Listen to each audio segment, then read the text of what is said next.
di dalam Ibrani pasal 2 ayat 14.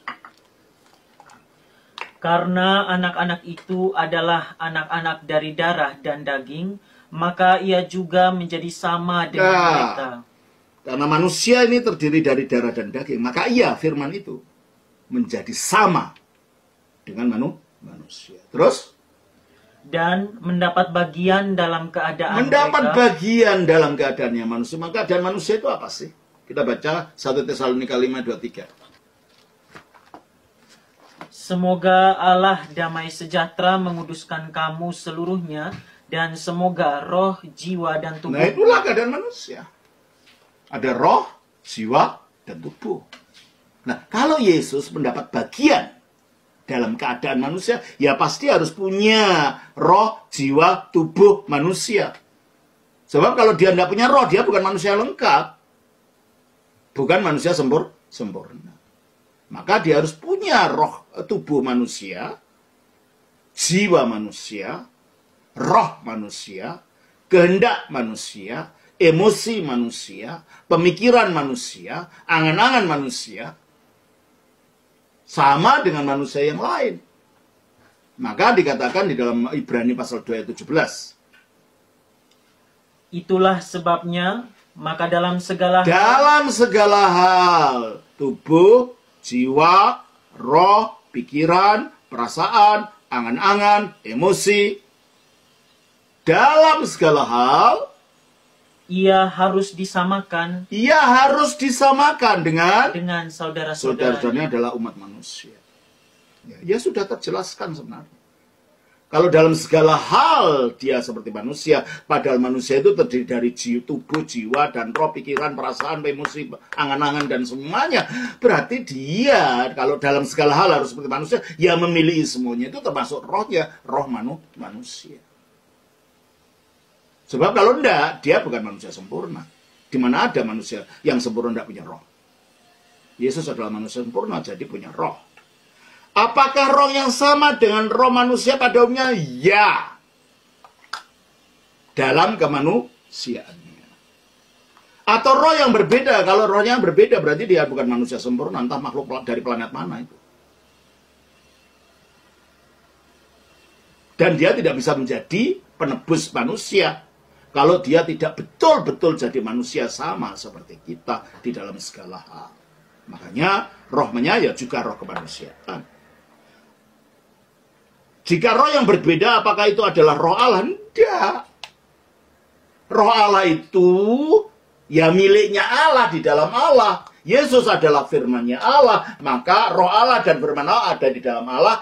Di dalam hipostasis Allah yang satu itu ada namanya perihorisis. Satu saling mendahului yang lain. Bapa di dalam putra, putra dalam bapa, putra di dalam Roh Kudus. Karena Roh Kudus yang menyatakan putra itu. Jadi orang mengerti putra melalui Roh Kudus. Baca di dalam 1 Korintus 12 ayat 3. Karena itu, aku mau meyakinkan kamu bahwa tidak ada seorang pun yang berkata-kata oleh Roh Allah dapat berkata, terkutuklah Yesus. Dan tidak ada seorang pun yang dapat mengaku Yesus adalah Tuhan selain jadi oleh realita Yesus dalam keilahiyahnya itu, dalam kepenguasaannya itu dinyatakan dalam Roh Kudus. Melalui Roh Kudus, orang mengetahui Yesus. Berarti Kristus ada di dalam, putra ada di dalam Roh. Tapi roh ini juga ada dalam putra. Yohanes 3:34. Sebab siapa yang diutus Allah, dialah yang menyampaikan firman Allah. Itulah maksudnya firman yang diutus Allah ini. Terus jadi manusia. Terus? Karena Allah mengaruniakan rohnya dengan tidak terbatas. Berarti di dalam Yesus, roh itu sepenuh-penuhnya tanpa batas ada di dalam Yesus. Berarti roh ada di dalam putra, putra ada di dalam roh. Ya? Roh juga ada dalam Bapa. 1 Korintus 2 ayat 11. Siapa gerangan di antara manusia yang tahu apa yang terdapat di dalam diri manusia selain roh manusia sendiri yang ada di dalam dia? Nah, kalau rohnya manusia ada dalam manusia, maka analoginya demikian pula lah tidak ada orang yang tahu apa yang terdapat di dalam diri Allah selain roh berarti Allah. kalau itu sebagaimana rohnya manusia dalam manusia, maka rohnya Allah ada dalam Allah. Nah, kalau Yesus manusia, tentulah roh yang dimilikinya itu sebagai manusia ya roh manusia. Karena roh Allah itu ya miliknya Allah, namanya juga roh Allah.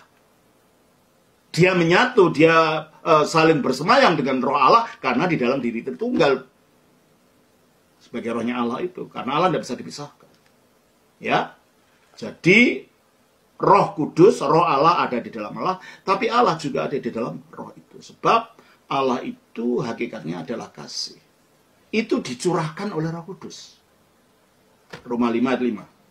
Dan pengharapan tidak mengecewakan, karena kasih Allah telah dicurahkan di dalam hati kita oleh Roh Kudus. Berarti kalau gitu fungsinya Roh Kudus adalah mencurahkan kasih yang merupakan hakikat diri Sang Bapa. Berarti Bapa ada dalam Roh Kudus. Roh Kudus yang mencurahkan Bapa. Tapi Roh Kudus di dalam Bapa. Dan ini fungsinya Roh Kudus itu kekal, sebab Roh Kudus itu kekal. Kita baca di dalam Ibrani pasal yang ke 9 ayat yang ke-13 ya. 14 ya. Betapa lebihnya darah Kristus yang oleh roh yang kekal.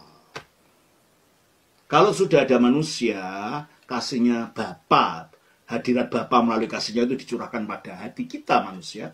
Sebelumnya di mana itu dicurahkan sejak kekal? Kepada yang sejak kekal dikasih oleh Allah. Siapa itu? Firman. Sebagaimana dikatakan oleh Yohanes pasal yang ke-17 ayat 24. Ya Bapa, aku mau supaya dimanapun aku berada, mereka juga berada bersama-sama dengan aku, mereka yang telah Engkau berikan kepadaku, agar mereka memandang kemuliaanku yang telah Engkau berikan kepadaku, sebab Engkau telah mengasihi aku sebelum dunia. Engkau telah mengasihi aku sebelum dunia ada. Berarti memang dari dulu Allah itu punya firman, punya pribadi, hipostasis firman dalam dirinya yang dikasihi sejak sebelum dunia ada, sejak kekekalan. Realita Allah itu, jati diri Allah itu adalah kasih.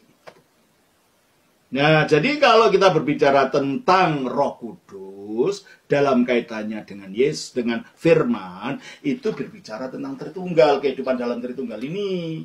Tetapi kalau kita berbicara tentang Yesus dalam manusianya, roh yang dimaksud adalah roh manusia. Hanya karena Yesus itu maka manusianya juga diurapi oleh roh tadi, menjadi Mesias, maka di dalam kemanusiaan Yesus juga bersemayam roh itu sebagai Mesias tadi. Jadi harus dibedakan dua karya ini. Karya Kudus dalam kekekalan bersama Bapa dan Putra, dan karya Kudus setelah ada dunia, di mana kemanusiaan Kristus ini juga diurapi oleh Roh Kudus yang sama.